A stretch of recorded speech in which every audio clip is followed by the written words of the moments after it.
Lord ఆదికాండము 35 10 వచనాన్ని చూసుకుందాం. అప్పుడు దేవుడు అతనితో, నీ పేరు యాకోబు, ఇక మీదట నీ పేరు యాకోబు అనబడదు, నీ పేరు ఇజ్రాయేలు అని చెప్పి అతనికి ఇజ్రాయేలు అను పేరు పెట్టెను. దేవునికి స్తోత్రం, మహిమ కలుగును గాక. దేవుడు రెండో మారు యాకోబుకు ప్రత్యక్షమైనాడు. మళ్ళీ తిరిగి అదే ఆశీర్వాదాన్ని దేవుడిస్తా ఉన్నాడు.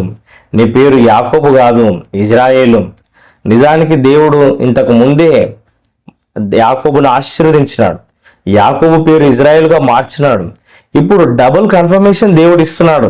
నీ పేరు ఇజ్రాయేలే, దేవునితో పోరాడు వ్యక్తివి, నువ్వు రాజకుమారునివి అనే అర్థాన్నిచ్చే ఆ పేరును దేవుడు పెడతా ఉన్నాడు.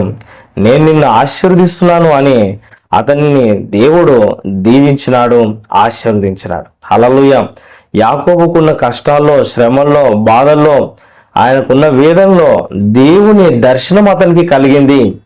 దేవుని ఆశీర్వాదాన్ని అతను పొందుకున్నాడు.